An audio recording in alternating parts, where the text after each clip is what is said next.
থাকে তাহলে অবশ্যই তাকে গ্রেপ্তার করা উচিত ছিল। তিনি গ্রেপ্তার করেননি, কারণ এটা মিথ্যা আরোপিত হচ্ছে।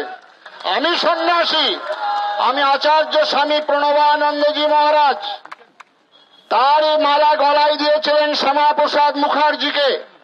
আজকে যারা আপনারা আছেন এই প্রজন্মের মানুষ, যারা বিভিন্ন মিডিয়া চ্যানেল, যারা রাজনৈতিক দলের পৃষ্ঠপোষক, তারা জেনে নেন শ্যামাপ্রসাদ মুখার্জি যদি না থাকতো তাহলে আজকে পশ্চিমবঙ্গে আমরা কোন রাজনীতি করতে পারতাম না।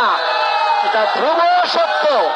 আর এটাও সত্য, আজকে হাজার বছরের পরাধীনতার পর, এত মানুষের হত্যাকাণ্ডের পর আমরা পেয়েছি মর্যাদা পুরুষোত্তম ভগবান রামচন্দ্রের ভোগ্য মন্দির, যিনি বনে বনে রৌদ্র বৃষ্টিতে কত কষ্ট করেছেন, আর সেই রামলালার মূর্তি প্রতিষ্ঠা। এবং প্রতিষ্ঠা যিনি করেছেন ভারতবর্ষের প্রধানমন্ত্রী, তিনি বিজেপির নেতা নন। মনে রাখবেন, ভারতবর্ষের প্রধানমন্ত্রী 11 দিন যাবৎ যিনি জল খেয়েছিলেন, যিনি ভূমিতে শয়ন করেছেন, এমন করে প্রধানমন্ত্রীর যদি প্রশংসা করা হয় তাহলে আপনারা কি বলবেন? বিজেপির সাপোর্টার।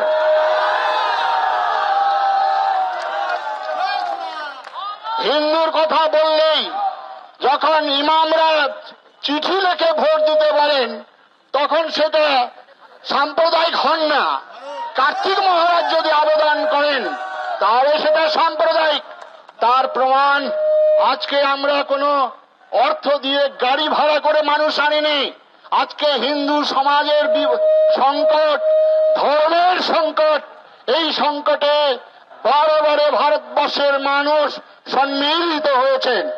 আমরা সনাতন সংস্কৃতি সংসদের মাধ্যম দিয়ে ব্রিগেড প্যারেড গ্রাউন্ডে 1,37,000 মানুষের সমাবেশ ঘটিয়েছিলাম।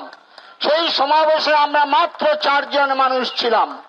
আমি ছিলাম বিষ্ণা প্রেম মন্দিরের স্বামী নির্গুণানন্দজি মহারাজ, নবদ্বীপের জগদ্ধাত্রী মহারাজ, আর গৌড়ীয় মঠের বন্ধু গৌরব মহারাজ।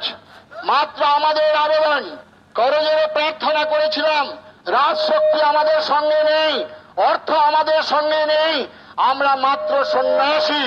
আপনারা আসুন, সনাতন ধর্মের রক্ষার তাগিদে আজকের সংকটাপন্ন